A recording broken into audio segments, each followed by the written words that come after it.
just wonder if you get tired of being outrageous. If that gets I don't think I'm outrageous at all. At all? If you describe yourself as ordinary, what adjective would you use? David Bowie. Uh-huh. Well, I'm reluctant to make the judgment about what category you fit into, and I'm hoping that you would say, yes. Oh, no, I wouldn't be that pretentious, but maybe you have a feeling yourself. No, I'm really very old-fashioned. I like moving from one area of writing or performing to another to keep me excited, to keep me interested, to keep the people who come to see me or buy records interested and excited as well.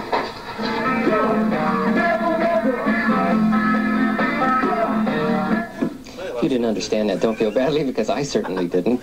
David, I know you're watching tonight with the BBC film crew, and it's wonderful to have your old-fashioned entertainment around until the Beatles get back together, but it sure would be nice to talk to somebody who's not being evasive and discussing riddles.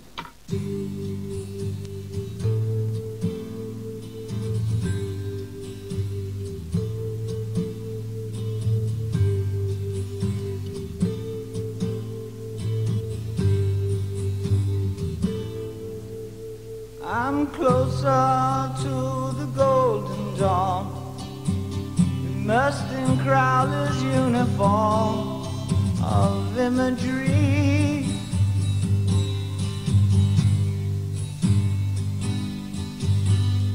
I'm living in a silent film, portraying Himmler's sacred realm of dream reality.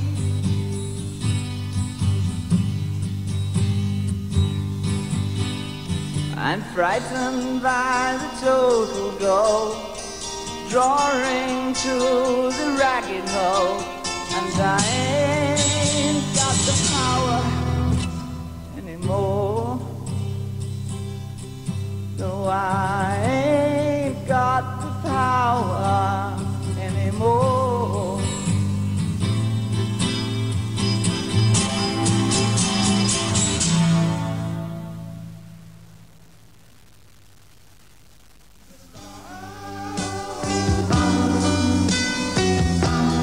Fall asleep at night as a rock and roll star.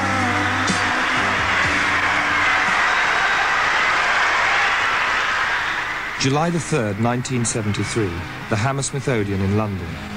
David Bowie plays the part of Ziggy Stardust for the last time. Ziggy was Bowie's most celebrated role, a weird and fated rock star who was both a parody of the archetypal rock star and an extension of Bowie's own personality. Now Ziggy played guitar, jamming good with weird and the spiders from Mars. Well, he played it left hand, but he made it too far. Became the special man, then we were Ziggy's band.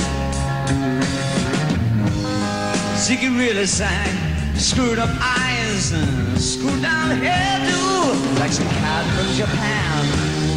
Oh, you could kill him like smiling, you could leave him to hang. Well, Ziggy became a spectacular success, and so ironically did his alter ego David Bowie.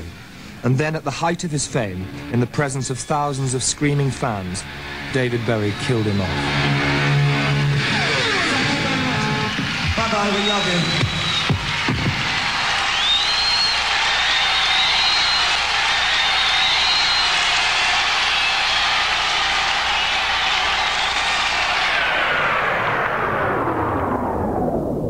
He was born David Robert Jones in Brixton, London in 1947.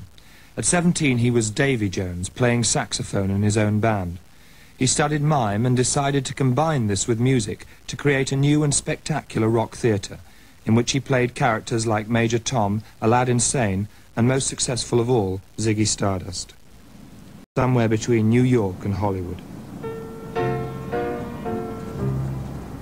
Looking out on the morning rain, I used to feel so uninspired. And when I knew I had to face another day, Lord, it made me feel so tired. Before the day I met you,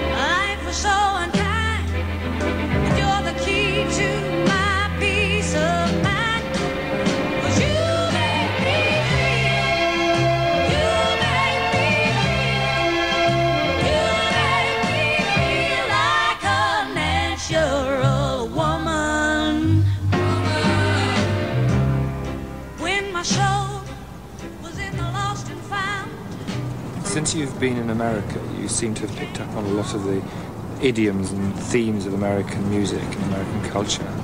How's that happened? There's a fly floating around in my milk, and there's a foreign body in it, you see, and he's getting a lot of milk. It's kind of how I felt. A foreign body here, and I couldn't help but soak it up. You know, I hated it when I first came here. I couldn't see any of it. Look, a wax museum. Imagine having a bleeding wax museum out in the middle of the desert. Think it'd melt, wouldn't you?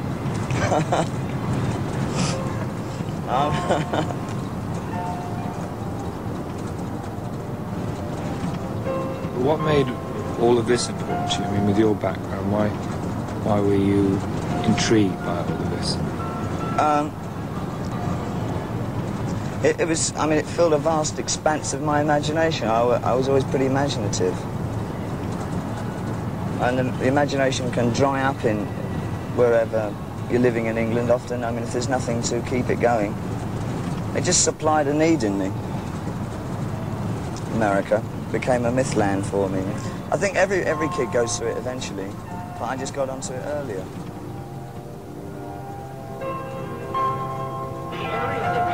Driving through was at one time exclusively for movie stars, producers, writers, and so on. Straight in front of you, the home of Dean Martin, right straight in front of you. Somebody was standing in that doorway, and I tried to get up fast enough, and I couldn't. Okay, coming up to the right side of the coach again, folks.